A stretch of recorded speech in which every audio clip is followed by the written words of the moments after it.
Do you ever hear or read advice that just hits you so hard that you're never going to forget it? So, in this video, we're going to talk about 3 statements that will change your life.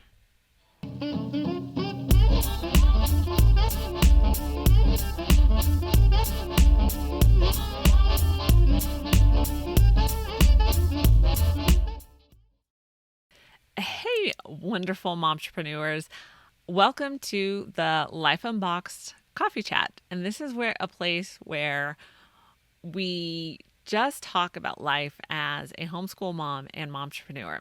It is totally unscripted, unedited. I just share with you thoughts that have been wandering through my mind. I have been a momtrepreneur, so running my own business as a virtual assistant for almost 10 years. I have been homeschooling my kids now for, I think we're 7 years, or this is our 8th year. I'm not sure. Anyway, for a long time now. I'm a second generation homeschooler, and I have 6 kids, and their age range is 2 to 17. So we have a lot going on in this house all the time. And so the next milestone I'm waiting for is my 17-year-old, because of how, with the different lockdowns, kind of affected learners' permits and all those kinds of things.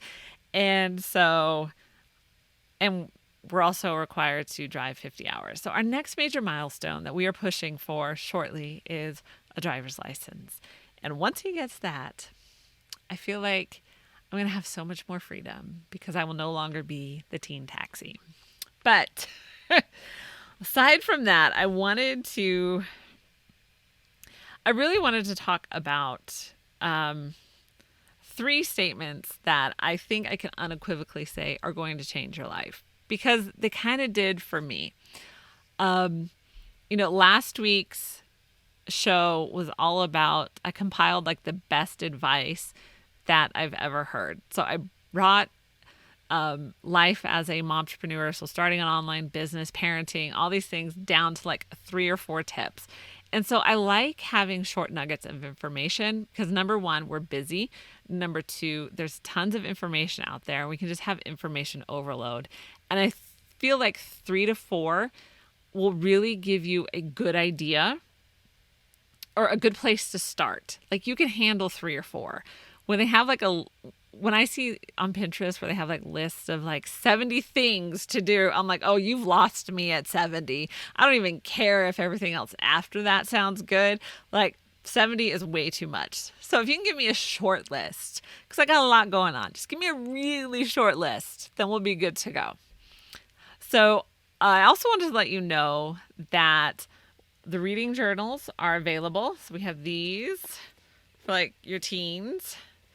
And then for elementary students, we have these. So you can pick these up from Amazon, and I will leave the link below. And these are just a great way to support the show. And I have to say, I love how they turned out, all of them. I'm so thrilled with what I came up with, to be honest. It's one of those like, wow, that's really good. And so it's a great way just to incorporate the joy of reading into your homeschool. And it's a great way to support the show. Okay, so let's get into this transformative advice. So 1, I want to read a quote to you.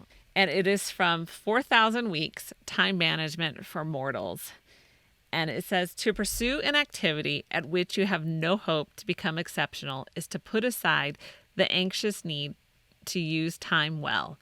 It is freedom to pursue the futile, to be bad at something without caring. So I had first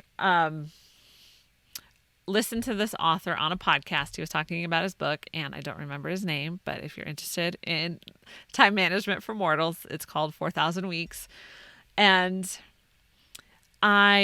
he elaborated a little bit more on this comment, and he said, do something for the sake of being creative.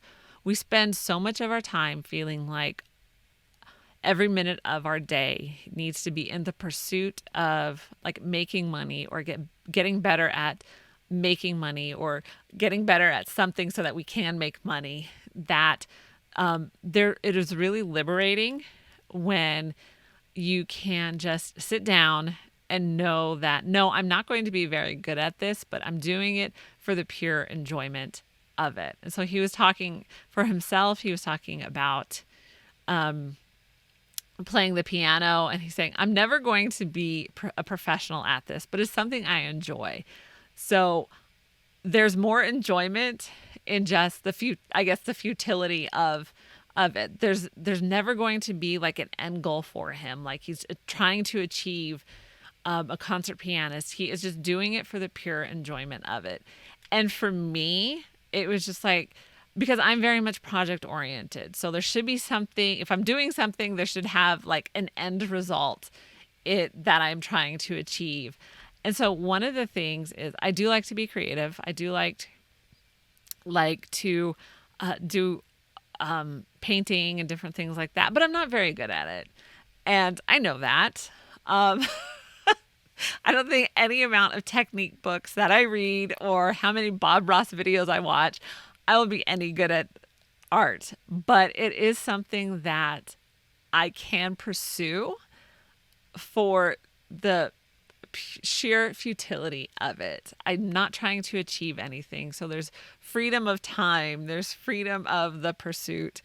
And so it kind of just like that statement really just gave me permission to enjoy something creative just for the sake of that activity and not for any other reason. So the second statement that the second piece of transformative advice is it takes a long time to grow your business. And I know that for some, that's probably not new. Let's have some coffee.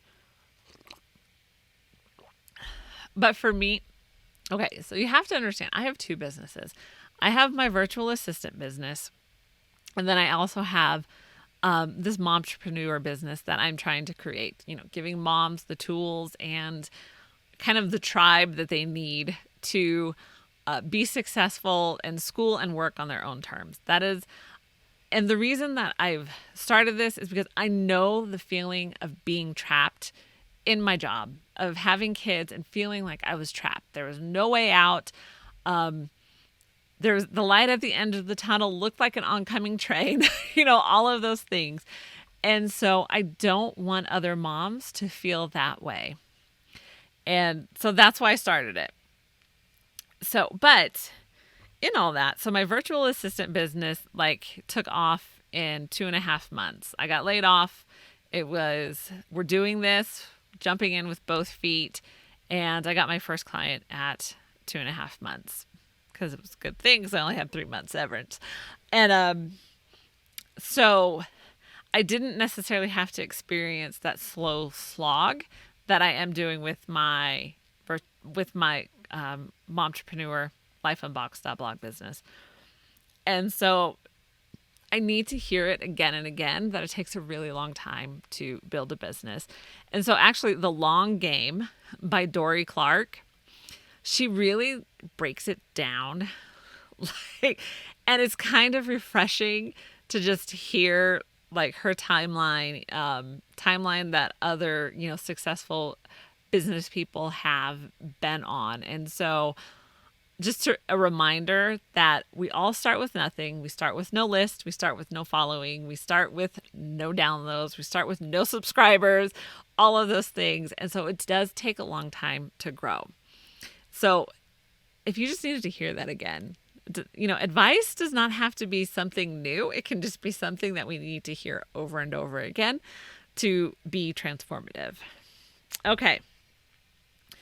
And the third piece of advice that really, I don't want to say rocked my world, but I guess transformative, so that's what it would have to be, is you don't need to specialize. I know. I am total rebel mom right now because everything, what I have just said is rocking your very foundations. Now, some people can do specialize and are very successful. I'm not saying that. But what has happened is we've like hyper focused on niche, and we've hyper focused on specialization, and we've hyper focused on niche down and all of these things that we forget that there's more than one way to do your business. And so for me, just hearing that, and that was from Range, and I can't remember the author's name, but the book is called Range. And it's a whole book on people who are successful in business and who didn't specialize, and why that's a benefit and not it doesn't detract. And so for me, who was at the time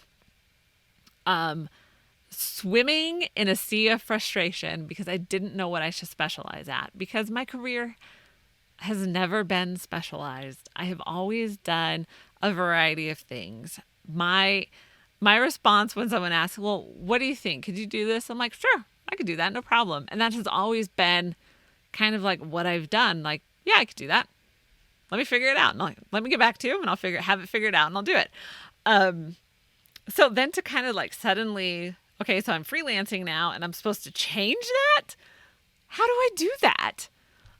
So you don't have to specialize. You don't need to niche down. You don't need to do any of those things. And if you don't believe me, then I've written a 20-page workbook and it's free for you.